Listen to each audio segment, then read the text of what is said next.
Okay. All right. Hi, good evening. So I teach in a K through 12 setting, and I teach as a specialist teacher in technology.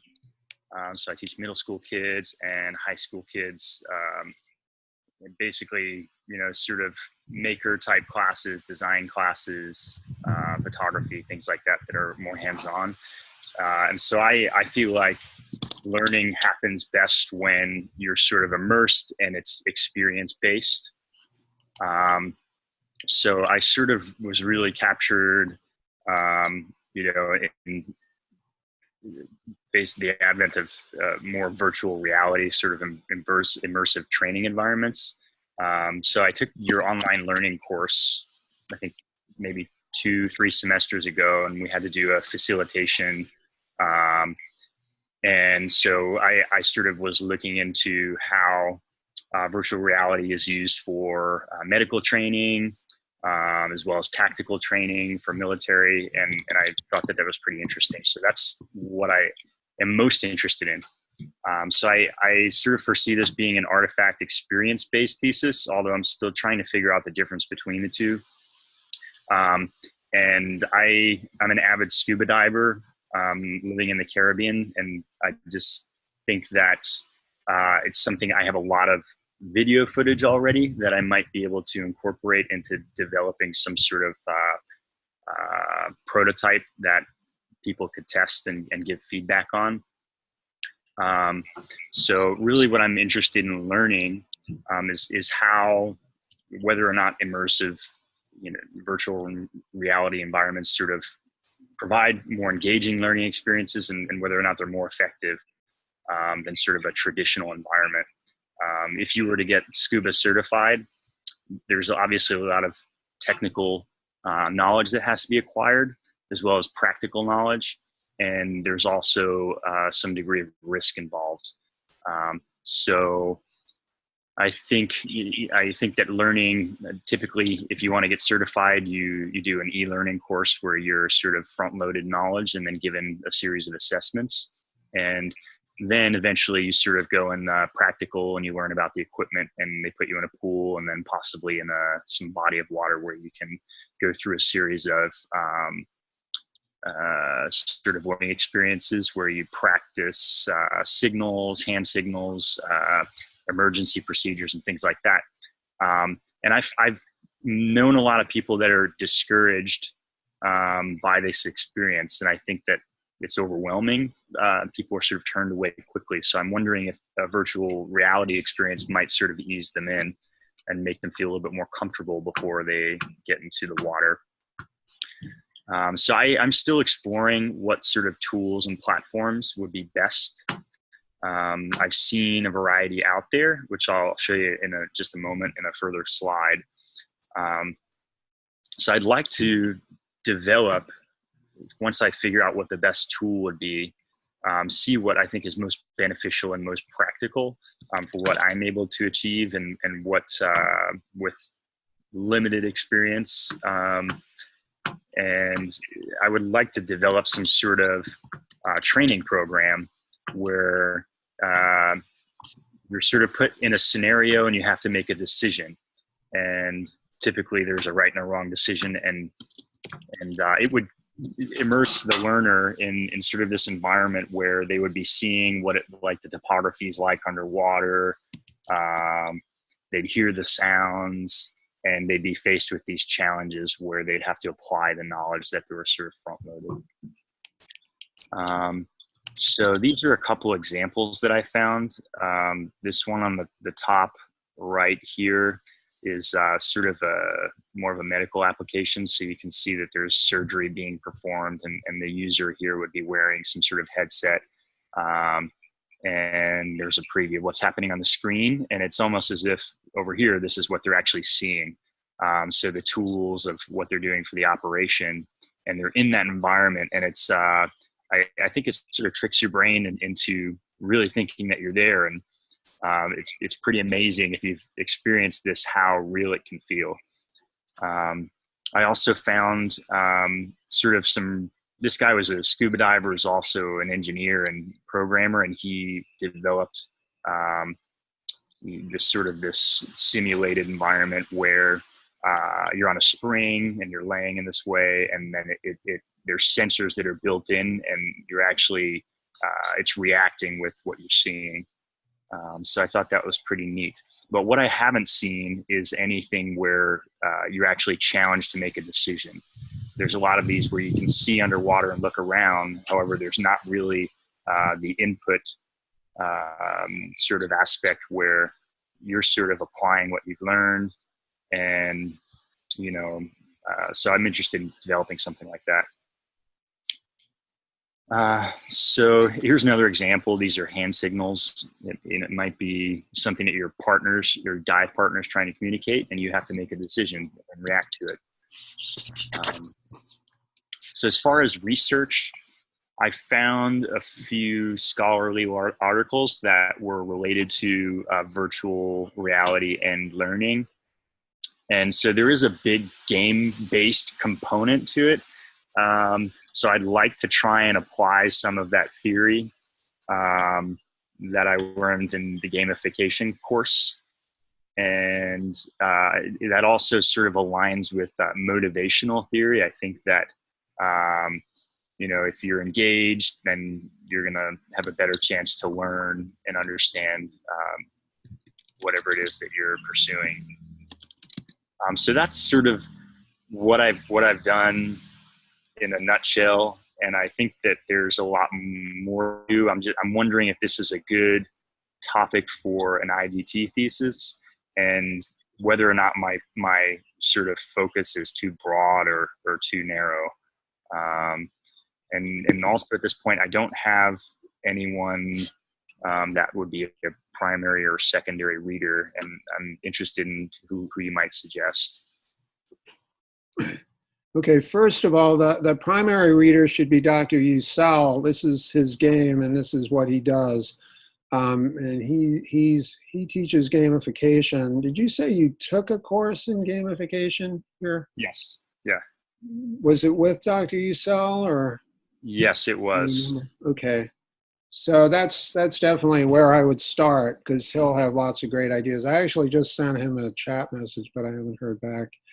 But we are taping these, so you may want to send him a link to your video, or Sure. just send him your slides and your 1 to 2 pager. And that, one of the things first of all, I want to mention it's a great project, and I think it's very relevant to IDT. It's exactly what we try to do. It's why it's information design and technology, because we're trying to move with the field, and I think this is exactly where one of the ways we'd like to go, and it is one reason we include gamification in the program. We'd like to do more, actually, but right, we are hiring 2 more faculty in game design, and they'll probably become more involved in this. One's already hired, the other is, but it hasn't started yet. The other is, we're going through the search process right now. But we have a new game design program at the undergraduate level, so that's helping drive that.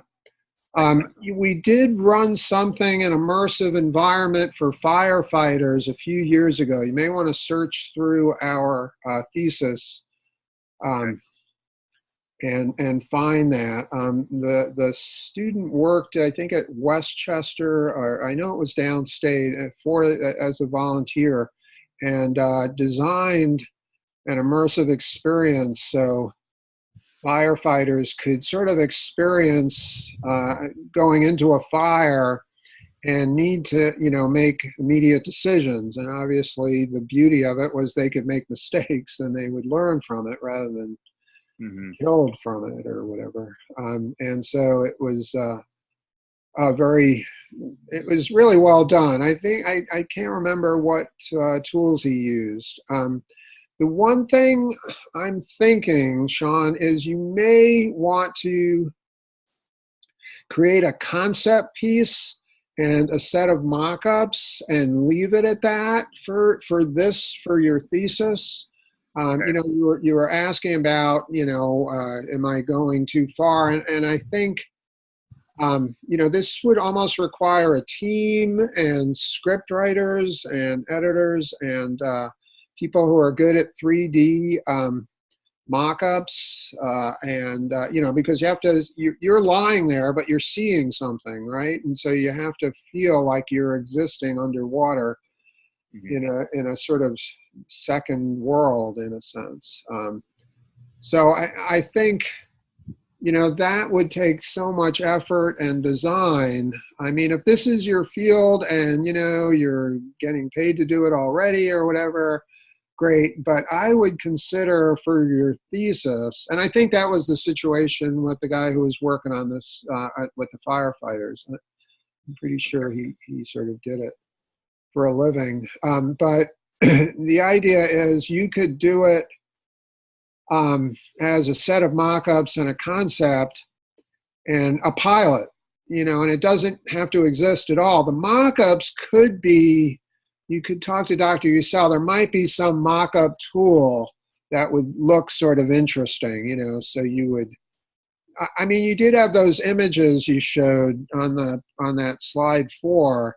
So, those are almost like mock-ups already, in a different situation. And you've got a few on the lower screen there on the right, on the examples.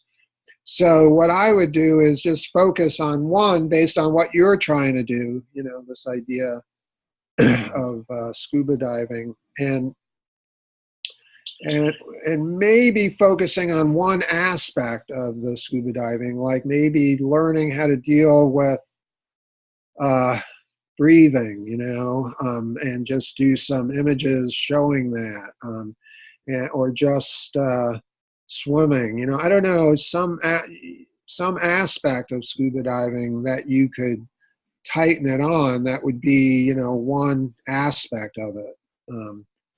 I would think in particular the whole breathing thing is a little different. So, or even overcoming sort of a bit of a claustrophobic. I would think that would be a real neat thing about this, is that you're always able to just say, get this off of me, and you're back to being okay. And you could sort of then say, okay, I'm going to stay under longer this time, So the investment isn't as high, literally, but also figuratively, you're able to get out of this. Right. And so that might be one, because that's something that would affect me enormously. I have huge issues with claustrophobia. And so, it might be a way to deal with that, to sort of build up a certain resistance, so to speak. But just some aspect of the experience and tighten in on that. Because, it sort of looks like with those pictures that they're dealing with how you use your arms, I guess. It's a little hard to tell. But that, I like it because it's just tightening it. It's just saying one aspect of the experience. Does that make sense?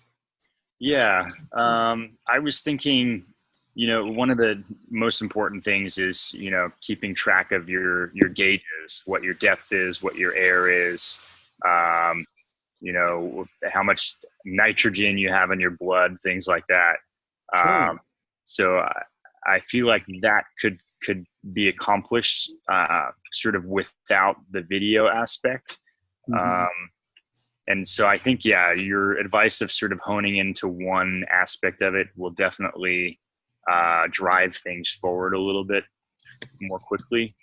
Yeah, and also, I think even if you're going to do mock-ups, you could show, where you would look for that sort of information. In other words, you could have a series of things while you're diving that would track those sorts of issues and sort of alert you. Maybe it would turn a different color or something would change, so that you're dealing with information design in a way almost directly. That's why I sort of like that idea, because it's more of getting information and absorbing it and then thinking about it. When does it become an issue? When is it dangerous? When is it not an issue and you're doing fine or whatever? So, it would also be a design issue, because how do you show it? Do you do you show it in whatever pounds per inch, or do you show it as you're going deeper? What do you need to know? Be careful about. So, and again, you just do mock-ups. I do think that way you're focusing more on the visual aspect instead of getting hung up on, oh, how do I get this to work? You know what I mean? And it would take you weeks maybe to get it to work in terms of whatever program you were going to use. But if you do mock-ups, it allows you to focus on the literal issue of how it looks on the screen, or what you need to have, what sort of information you need to have. So you're just focusing on the concept rather than how it's going to actually play out. Because I think playing it out is going to be, one of those things where you just get hung up on the tool. And I have this happen with students all the time at the undergraduate level. They spend all their time on how you get Illustrator to capture a picture and recreate, I don't know, just how you literally do it. And they're not thinking about what they're doing. So a lot of times I'd rather have you, especially in a thesis, focus on the conceptual issues. Have you thought about theory on this at all? So, Oh, you were in my instructional design class. Okay. So yeah. what were you thinking about there, maybe? Well, I guess I was sort of looking at motivation, Mhm. um, you know, and I'm kind of learning about like intrinsic motivation. If someone is intrinsically motivated to learn about scuba diving, and if they're immersed in that experience, and it is sort of, if I can look at game-based theory and look at some of the tools that allow learners to stay engaged, I'm wondering if that would be an avenue worth looking at, because it is very immersive, just as sort of any sort of gameplay would be like. And I would try and look at how game learning theory can be applied and evaluated in comparison with the more traditional method of learning the same content. Yes, and this is where Dr. Usel would be great. Because, like, you want to have rewards, for instance, and feedback, and, maybe you could give them an objective. So now we're going to try to find something. And as you're doing it, you've got to make sure that you don't run out of, oxygen, or, and if you get low on oxygen, you lose points or something. I don't know. You'd have to come up with sort of short-term and long-term motivation. I mean, I suppose a motivation is staying alive. You could have something that tracks how you're doing, whether you're, taking risks you shouldn't be doing, and that would sort of set you back, if you're going over too far. But that's a key aspect of your thesis. I mean, I wouldn't worry about resolving that while we're sitting here. I think what you really want to do is say, okay, what are the rewards? What are the motivations? How do I, keep people engaged in this game? Because that's really what it is. So I do like the gamification, and so I would start with Dr. Usel and send him what you've got so far, including these images, and see what he says. We were just meeting today, and one of the things we decided as faculty was we really want to, share the wealth, in a sense, of what our students are working on, and giving them feedback. So I think this is a good place to get Dr. Usel involved, and that should help. So yeah, that's how I would go. I think we still have a couple minutes, but I would learning in virtual worlds, game-based. Oh, this is, yeah. So what you're finding, yeah, and I would think about also designing mock-ups. What does that really mean? I know I was just looking at, where is this? Let me see if I can find this. Because what you could think about with the firefighters, oh, that's the wrong place. I just want to check something, and I'll bring this up on the screen in a minute. But yeah, so just want to see if it finds it in the future.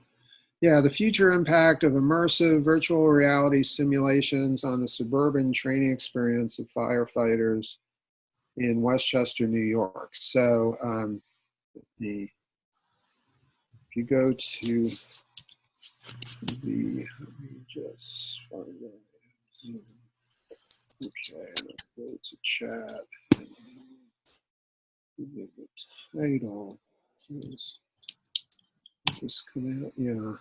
And for everyone, I mean,